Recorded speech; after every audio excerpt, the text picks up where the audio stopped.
नमस्कार दोस्तों, आज फिर मैं आपके लिए ज्ञान से भरी एक कहानी लेकर आया हूँ। ये कहानी है गौतम बुद्ध और एक दुखी भिखारी के बीच की, जिससे जीवन का बहुत अच्छा ज्ञान मिलता है। कहानी शुरू करने से पहले अगर अभी तक आपने चैनल को सब्सक्राइब नहीं किया तो चैनल को सब्सक्राइब कर बेल आइकन को ऑल पे कर ले, जिससे हमारी कोई भी वीडियो आपसे मिस ना हो। तो चलिए कहानी शुरू करते हैं। एक बार महात्मा बुद्ध एक गांव में अपने शिष्यों सहित घने पेड़ की छांव के नीचे बैठे थे। आसपास के गांवों से बहुत से लोग अपनी मानसिक समस्याएं लेकर महात्मा बुद्ध के पास आ रहे थे। महात्मा बुद्ध उन सब की मानसिक परेशानियों का समाधान देते। सब लोग खुशी अपनी समस्याओं का समाधान पाकर वहां से लौट रहे थे। वहीं से कुछ दूर बैठा लोगों को बुद्ध के पास जाते देख एक दुखी भिखारी अपने भाग्य को कोसता हुआ यही सोचने लगा कि अभी कुछ देर पहले तो ये लोग दुखी मन से मुंह लटकाए उन महात्मा के पास गए थे, और अब इतना खुश होकर कैसे वापस लौट रहे हैं। आखिर माजरा क्या है? जरा मैं भी जाकर देखूं कि वो महात्मा ऐसा कौन सा खजाना बांट रहा है इन लोगों को। वे इतने प्रसन्न हुए कि उनके चेहरे लाल हो गए। जब वो दुख भिखारी कुछ नजदीक गया तो उसने देखा कि ये महात्मा तो लोगों को प्रवचन देकर लोगों के दुख का निवारण कर रहे हैं। यह देखकर भिखारी के मन में भी तीव्र इच्छा हुई कि क्यों न मैं भी इन महात्मा को अपना दुख बताऊं। मुझे भी अपने दुख का समाधान अवश्य मिलेगा। बस फिर क्या था, समाधान पाने की लालसा लिए भिखारी महात्मा बुद्ध के सामने पहुंचा और हाथ जोड़कर प्रणाम करते हुए बोला, हे महात्मा बुद्ध, मैं भी लोगों की मदद करना चाहता हूं। मुझे लोगों की मदद करने की बहुत इच्छा है, लेकिन मैं कैसे मदद कर सकता हूं? मैं बहुत गरीब हूं। मेरे पास न तो पैसे हैं और न ही कोई ऐसी चीज जिससे मैं किसी की मदद कर सकूं। मैं कोशिश करने पर भी किसी की मदद नहीं कर सकता।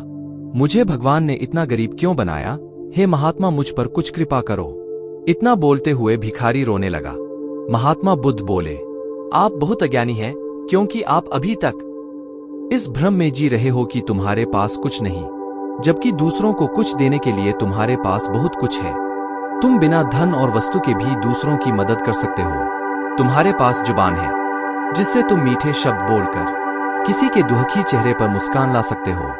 इन्हीं शब्दों की ताकत से तुम किसी के भी टूटते हौसलों को फिर से मजबूत कर सकते हो। इन शब्दों की शक्ति से आप किसी के भी मन में सकारात्मक विचारधारा के बीज बो सकते हैं और उसे गलत रास्ते पर जाने से रोक सकते हैं। तुम्हारे दो हाथों से किसी भी कमजोर या लाचार व्यक्ति की सहायता कर सकते हो। आपके दो आंखें किसी अंधे को रास्ता दिखा सकते हैं। तुम किसी के लिए दुआ कर सकते हो। यह हो सकता है कि उनके बुरे काम फिर से हो जाए। आप किसी के अच्छे स्वास्थ्य की कामना कर सकते हैं, लेकिन अज्ञानतावश तुम अब तक इस बात को समझ नहीं पाए और इस भ्रम में अब तक जीते रहे कि तुम्हारे पास मदद करने के लिए कुछ नहीं। किसी की मदद करने के लिए धन और वस्तु का होना अनिवार्य नहीं है। बिना धन और वस्तु के भी हम कई प्रकार से लोगों की मदद कर सकते हैं। महात्मा बुद्ध के ज्ञान से भरे ये सुंदर शब्द सुनकर भिखारी के चेहरे पर मुस्कान आ गई और वह खुशी से झूमता हुआ वहां से चला गया। इस बुद्ध मोरल स्टोरी से हमने क्या सीखा? दोस्तों, महात्मा बुद्ध की इन बातों से बहुत कुछ सीखा गया।